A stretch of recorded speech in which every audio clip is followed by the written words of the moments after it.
Acorda Nordeste, vem entender. Política, justiça e o que vão esconder. Informação pra libertar. Acorda Nordeste, chegou de acordar. Olá, bem-vindas e bem-vindos a mais uma análise aprofundada. Hoje a gente vai mergulhar num material que toca num ponto bem sensível da nossa sociedade. A gente está falando daquela linha, sabe, às vezes bem conflituosa entre a educação da escola e os valores que vêm de casa. A nossa fonte é um trecho de uma reportagem de campo, uma conversa bem direta, sem filtro, lá em Teresina, no Piauí. Nela, um repórter, o Francisco, conversa com a dona Fátima, que é mãe, avó, e ela desabafa, assim, as preocupações dela. E é uma fonte interessantíssima, né? Justamente por ser esse recorte tão pessoal. A gente não está falando aqui de um estudo acadêmico ou um discurso político formal. É a voz de uma cidadã, uma pessoa comum, expressando um sentimento que, como a gente vai ver, ecoa em muitos lugares. Exato. E a nossa missão aqui é essa mesma. É desempacotar o que a dona Fátima está dizendo, tentar entender não só os argumentos, mas o sentimento por trás. Essa percepção de que existe, tipo, um cabo de guerra entre a família e a escola, né? Pela formação das crianças. Enfim, temos um material denso em mãos. Vamos começar a desvendar isso. O ponto de partida da reportagem já dá um tom bem pesado. O jornalista fala que existe um clima de alerta entre os pais na Cidade Verde, que é a Teresina, e a preocupação principal ele resume numa frase de efeito, a de que existem conteúdos que tentam atropelar os valores que vêm de casa. Essa palavra é forte. Atropelar, nossa, me chamou muita atenção. Não é discordar, não é questionar, é atropelar. É violento. Exatamente. A escolha dessa palavra é fundamental, porque atropelar já assume que tem algo no caminho, que são os valores da família, e que a outra parte, a escola, está passando por cima com força, sabe? Sem pedir licença, sem diálogo. Essa formulação já coloca a escola e a família não como parceiros, mas como, dois times em campos opostos, e um deles está jogando sujo. A conversa já começa com essa ideia de uma agressão. E a dona Fátima, que é a voz dessa preocupação, ela parece concordar totalmente com essa ideia. Ela traça uma linha muito clara sobre qual seria o papel da escola. Ela diz assim, a gente manda o filho para a escola para aprender a ler, escrever e se preparar para a vida, para ter uma profissão. Ponto. É uma visão bem pragmática, né? Quase um contrato de serviço. É uma visão bem instrumental da educação. A escola, para ela, é uma ferramenta com um propósito muito definido. Fornecer as habilidades, técnicas e cognitivas para a criança virar um adulto funcional, produtivo na sociedade. Ler, escrever, matemática, ciências, as ferramentas para conseguir um bom emprego. A formação do caráter, da identidade, dos valores.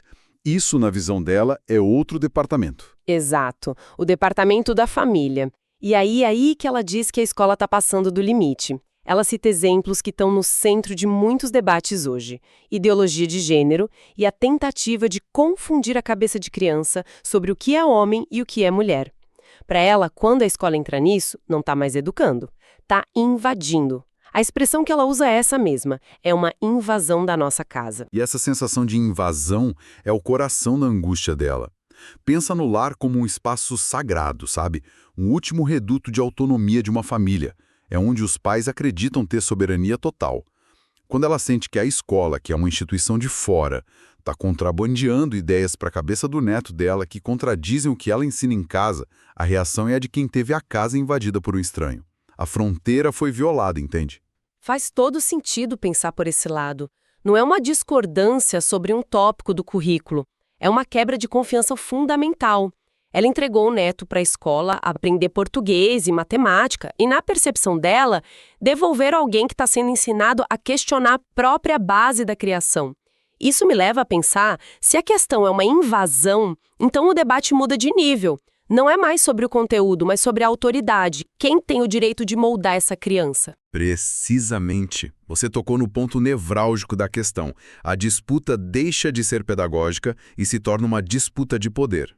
E o repórter percebe isso, porque ele pergunta diretamente a ela se ele sente que existe uma tentativa de substituir a autoridade dos pais. E a resposta dela é de uma força tremenda. É a frase que, para mim, define a entrevista inteira.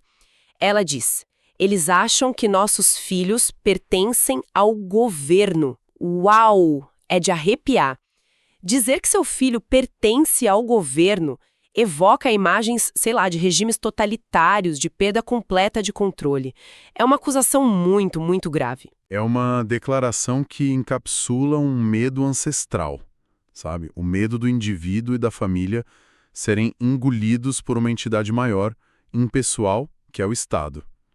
Quando ela diz isso, ela está articulando uma ansiedade profunda, de que a criação dos filhos não é mais um direito privado da família, mas algo que foi, sei lá, terceirizado ou até expropriado pelo poder público através da escola. E essa ideia se conecta com outra acusação que ela faz, a de que a sala de aula estaria sendo usada para fazer militância e promover uma revolução social, em vez de ensinar o beabá. Essa expressão ensinar o beabá é genial do ponto de vista da retórica, não acha? É extremamente eficaz, porque contrapõe duas ideias de forma muito simples.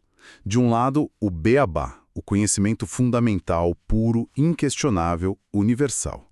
É o básico, o necessário. Do outro lado, a militância, algo complicado, divisivo, ideológico, que não seria para crianças. Ao usar essa oposição, ela meio que deslegitima qualquer discussão sobre gênero, política ou questões sociais na escola, enquadrando tudo como doutrinação, como algo que está roubando o tempo que deveria ser gasto com o verdadeiro aprendizado. Então, na visão dela, a escola abandonou sua missão original e virou um campo de batalha ideológico. E a munição dessa batalha são os filhos e netos dela. Exatamente. A escola deixa de ser uma parceira e se torna uma adversária. Uma adversária que, na percepção dela, tem a vantagem porque tem o tempo, a estrutura, a autoridade institucional para influenciar as crianças todo dia. É uma luta que ela se sente em desvantagem para lutar. E é por isso que ela ancora a defesa dela em algo que ela considera ainda mais fundamental que o Estado ou a escola.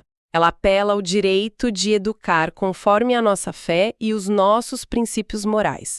Ou seja, ela está dizendo que a autoridade dela como mãe e avó não vem de uma lei ou de um diploma, mas de algo transcendente, da fé.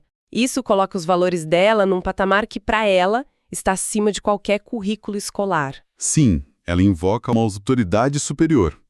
A lei dos homens, que seria o currículo escolar imposto pelo governo, entra em conflito com a lei de Deus, ou com os princípios morais que ela considera absolutos. E nesse conflito, a lealdade dela é clara. A objeção dela não é só sobre o que é melhor para o futuro profissional do neto. É sobre o que ela acredita ser certo e errado para a alma dele, para a formação dele como ser humano. É uma questão existencial. Certo. Então, diante desse cenário de invasão, de perda de autoridade e de uma batalha de valores, qual é a saída? Se sentir impotente ou desistir? Pelo que a gente vê no final da entrevista, essa não é uma opção para a dona Fátima. Ela parte para a ação. De forma alguma. A parte final da conversa é, na verdade, um manual de instruções para outros pais que se sentem da mesma forma. O repórter pergunta que recado ela daria e ela não hesita. Ela vira uma líder comunitária ali naquele momento. E as instruções são muito diretas, muito práticas. Ela diz: fiquem de olho, abram os livros, participem das reuniões e, talvez a mais importante, não tenham medo de questionar. O que eu acho interessante é que ela não prega uma ruptura. Ela não diz tirem seus filhos da escola. Pelo contrário, ela está convocando os pais para dentro do sistema. É uma estratégia de ocupação, não de abandono. Ela está incentivando os pais a se tornarem agentes fiscalizadores ativos dentro do ambiente escolar. Abram os livros significa verificar o material didático. Participem das reuniões é usar os canais institucionais de diálogo. E não tenham medo de questionar, é um chamado para desafiar a autoridade de professores e diretores quando sentirem que aquela fronteira de valores foi cruzada. Ela está, na prática, tentando reequilibrar a balança de poder, trazendo os pais de volta para o centro do processo educacional. E para dar força a esse chamado, ela faz uma última jogada retórica que é muito poderosa. Ela conecta essa luta a uma identidade bem maior. Ela não diz, nós, pais de Teresina, precisamos lutar. Ela diz, o Nordeste é uma terra de gente de fé e de família. Por que ela faz isso? Por que ampliar tanto o escopo no final? Porque essa frase transforma a preocupação dela de uma queixa individual para uma causa coletiva, uma bandeira cultural. Ao dizer isso, ela sugere que essa invasão da escola não é um ataque só à família dela, mas um ataque aos próprios pilares da identidade nordestina, a fé e a família. Ela está dizendo que defender seus valores em casa é defender a alma da sua região. Isso dá um peso completamente diferente para a argumentação. Um peso imenso. Ela deixa de ser apenas a Dona Fátima, mãe e avó, e se torna uma porta-voz, uma guardiã de uma tradição. Essa é uma tática poderosíssima em qualquer debate público. Você cria um senso de pertencimento, de urgência. A luta não é mais por uma questão abstrata como currículo escolar. A luta é pela sobrevivência da sua identidade, da sua cultura, contra uma força externa que é vista como estranha e corruptora. Ela está convocando um exército de defensores da tradição nordestina. Ok, vamos tentar juntar as peças do quebra-cabeça que essa fonte nos deu. A gente começa com uma visão bem definida do papel da escola, quase como uma prestadora de serviços técnicos. Isso. E quando essa escola, na percepção da entrevistada, cruza essa linha e entra na formação de identidade e valores. Isso é visto como uma invasão de um território sagrado, o lar. Essa invasão leva a uma disputa de poder sobre quem tem a palavra final na educação da criança, culminando naquele medo de que os filhos pertencem ao governo. Uma perda de autonomia da família para o Estado. E a resposta a essa ameaça não é recuar, mas se mobilizar. Um chamado para que os pais se tornem fiscalizadores ativos dentro da escola, defendendo não apenas seus filhos, mas uma identidade regional inteira baseada na fé e na família. Um retrato muito vívido de como uma questão nacional super complexa é sentida e articulada no nível pessoal, sabe? No chão da fábrica, por assim dizer. É a voz da Dona Fátima, de Teresina, falando de uma angústia que é muito real e palpável para ela. Sem dúvida. E é crucial lembrar disso. A gente está analisando a perspectiva dela, a forma como ela enxerga o mundo e os desafios que ela percebe. É a expressão genuína de uma preocupação com o futuro das novas gerações, filtrada pelo sistema de valores dela. A própria Dona Fátima, em algum momento, menciona aquela ideia clássica de que a escola é parceira da família. Isso me faz pensar. Toda parceria se baseia em objetivos comuns e, acima de tudo, em confiança. O que acontece quando um dos parceiros, a família, acredita que o outro, a escola, não está apenas falhando em cumprir sua parte, mas está ativamente sabotando seus valores mais fundamentais? Como se reconstrói uma parceria depois de a confiança foi quebrada a esse nível? Fica aí a reflexão.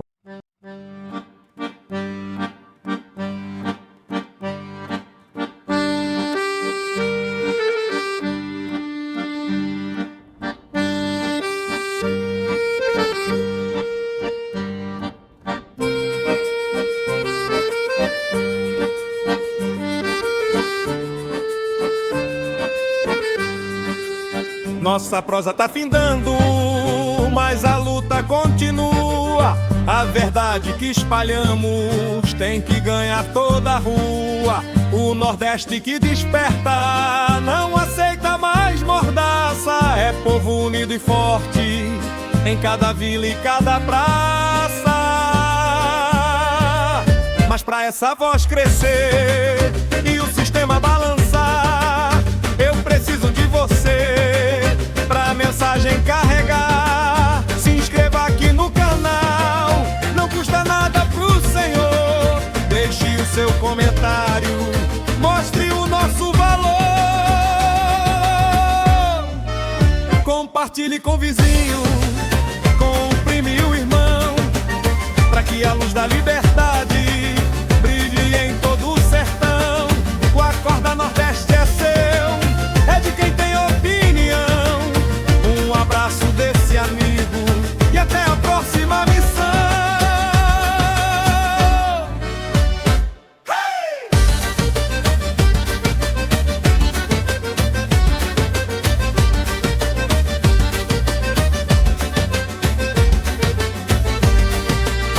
Nossa prosa tá findando, mas a luta continua. A verdade que espalhamos tem que ganhar toda a rua. O Nordeste que desperta não aceita mais mordaça. É povo unido e forte em cada vila e em cada praça. Mas pra essa voz crescer